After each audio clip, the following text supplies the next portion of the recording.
Radio One.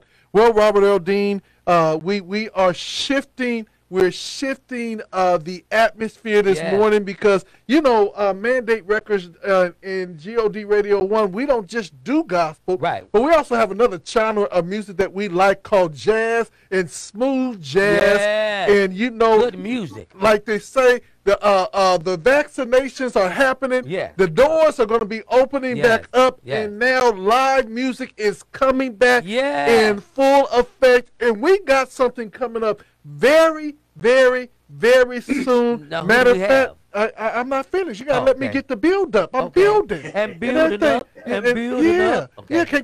Can you let me build? Build on. Thank you. I'm gonna build on. Build.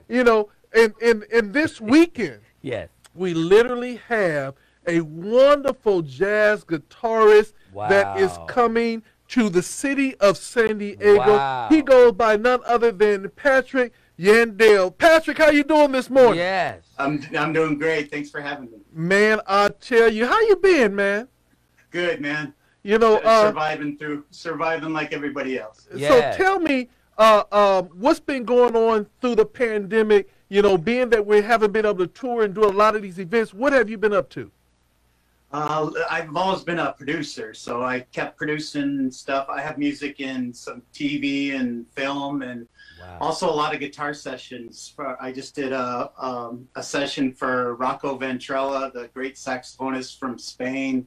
I'm on Will Donato's new album, and also I just finished up doing a whole guitar session for a band called Under the Lake, and they're coming out with their new album pretty quick here. Well, man, I see that you're in the studio right now. I Yes. see that you got your guitar strapped on. Just give them a little bit of taste of who Okay. is Patrick Yandall and what they can experience this evening. I mean, or this weekend. Play it, man. Play it.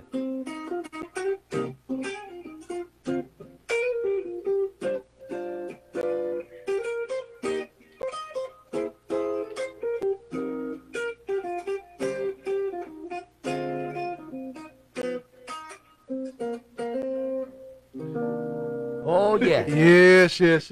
Yes. Man, let me ask you, are you excited about the event and to get in front of a live audience again?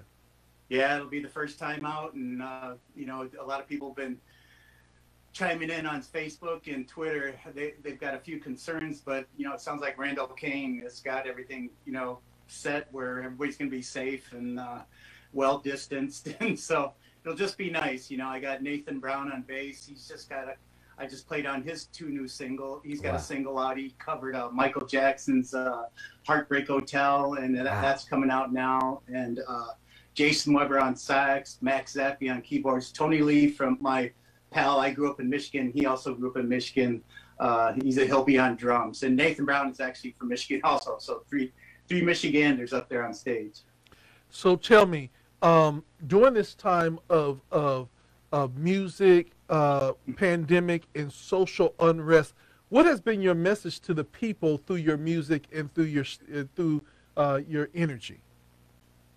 Just trying to spread love, man. Yes. During the real tough times with Mr. Floyd and everybody else, I put out a couple tunes, and all the proceeds went to charities, really trying to back the fight for Yes. equality for everybody. And that's been tough. That was the hardest thing to watch this pandemic to me.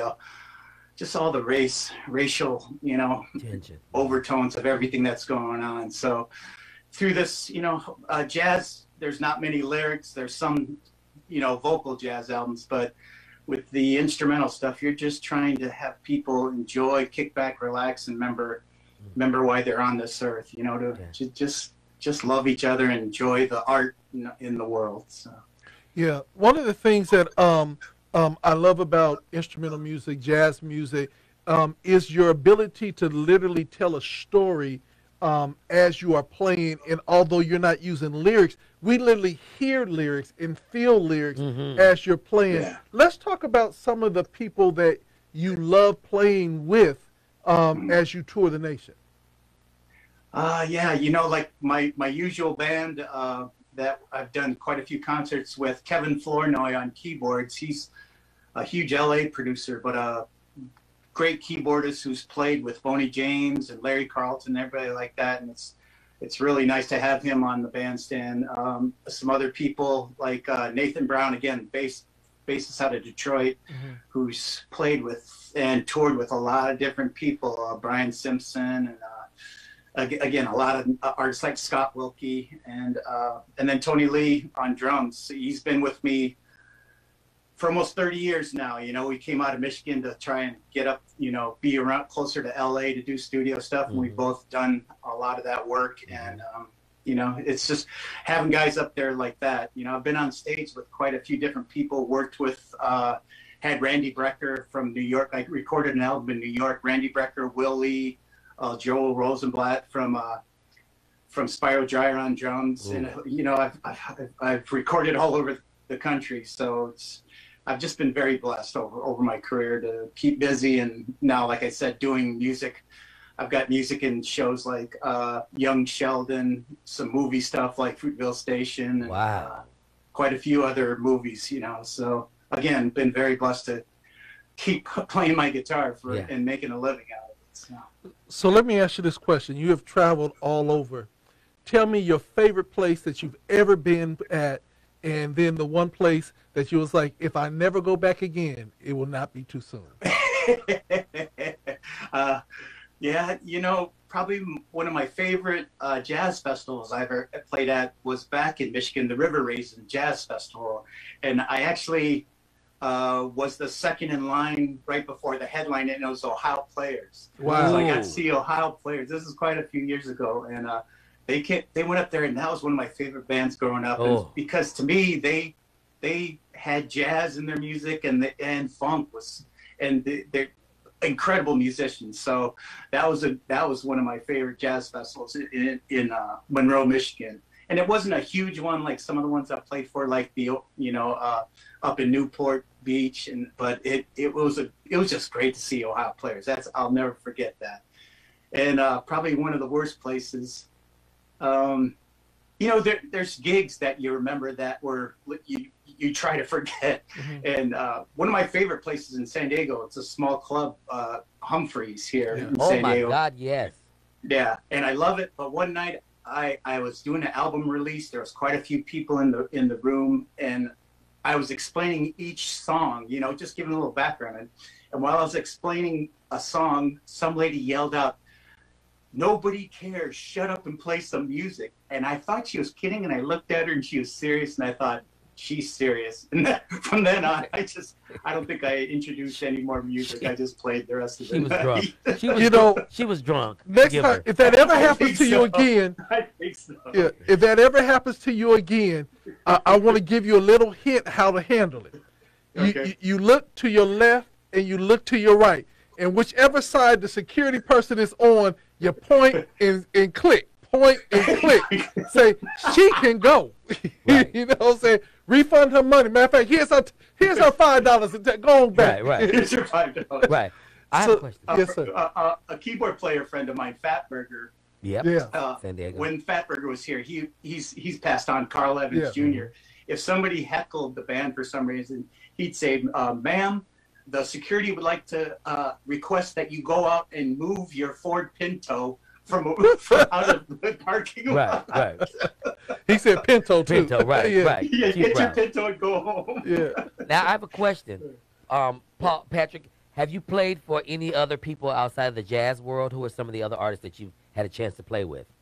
Not really. You know, again, I've played with a lot of guys that toured with them, but I started my career in jazz and my solo career started back in 1992. And I was young then. And, you know, there's been times where people wanted me to come do some road stuff with them, and I could never do it.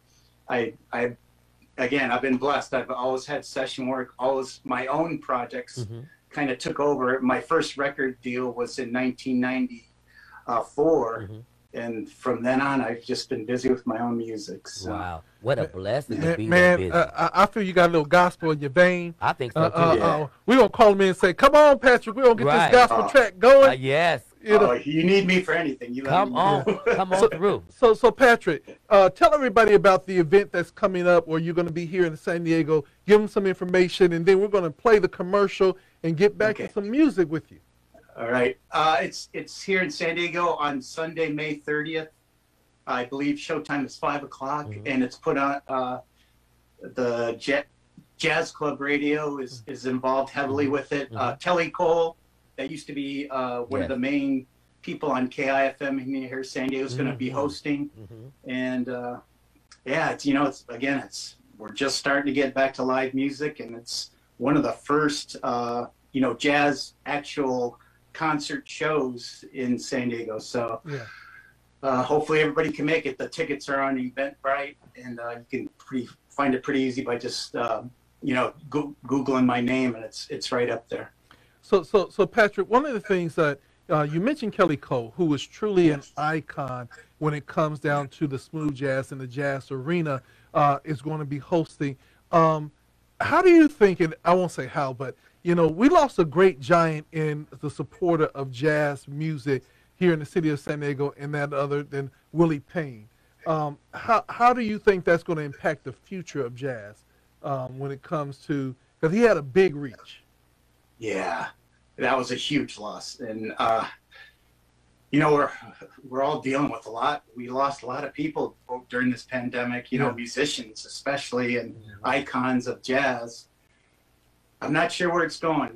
The good thing about all of the stations online is there's thousands now. You can, at least the reach is still there, and the streaming stuff, and it's kind of nice to see the streaming stuff because, again, the reach is so far. So many people have those on their phone now, and you want to listen to some jazz or smooth jazz, you click on that. And so I'm just hoping that San Diego still, when we fully reopen, all the live performance stuff comes back as strong as it was, and even though it was strong before, it could be a little stronger. I mean, again, I was playing here back in the day in the 80s and the 90s when there was 5 or 6 jazz clubs real close to each other down in the beach areas and downtown. And you could see live jazz wherever you walked, at night. So it'd be great to me to see that return. All right. Question. Robert? My last $1 million question. Have you ever played for Natalie Cole, my favorite singer of all times? With her? With or for? Oh, no. The biggest thing that I had George Benson sitting in the front of one of my concerts, right? And that was the biggest one. Natalie Cole would have been incredible, but having somebody like George Benson, a guitarist, sitting front row watching, and he actually talked to my agent for a while. That was one of the big moments in my career. Yeah, that's a legend. But Natalie Cole, talk about a voice! Oh my goodness, I would have loved that. But there's kind of cliques that people put together to back up artists like that. Right. And again, over the years, I just kind of concentrated on my own music and stuck with it. So here is the $1 million question that he normally asks, but I'm gonna ask it this time. If we gave you a $2 million budget, and we said that it is going to be Patrick Yandall Presents, who would be on that concert, and they can be dead or alive? Oh, really? Yeah. Oh, well, first name that first came into my mind was Miles Davis. I would have loved to play with him, and I had met and studied a little bit with Mike Stern, who played guitar with him for a while, and he said that gig, it was kind of open for interpretation, and Miles kind of guided you. But yeah, be Miles Davis. Herbie Hancock on keys, on bass, Marcus Miller, my favorite. I even named my son Marcus kind of after him, my son Marcus Miller on bass. And one of my favorite drummers of all time is Omar Hakim. So, I kind of come from that, listening to those kind of guys growing up. And that'd definitely be the top 4 right there in the band. That's amazing. Yeah. So let me ask you this question. Let's talk about legacy. You mentioned a son. Are your children in music? Are they following the legacy Let's talk about that. Well, my dad was a musician in the Army, and he actually served in Vietnam and Korea, and he played in the Army band. And so growing up, there was all these instruments around. So that's how I got into music. Well, I only have one son, and he ended up being an athlete. He plays lacrosse in college, and he's still in college right now. And so when he was young, I got him a drum set. He loved it, but athletics kind of took over for his life. So yeah, I wished he would have stuck a little bit with it. Who knows? He might return, but it's he's older now. So I guess the only people that live on my music is maybe I'll have a nephew or something that grows up loving it and jumping on the bandwagon, but nobody yet. So. Well, man, we want to thank you so much for awesome. coming in today. The event great. is happening May 30th. Patrick Yandall, one of the first jazz events that is coming back to the city of San Diego. We want to just go ahead straight into this commercial, and we thank you so much for you coming in. Thank you, Patrick. Thank you.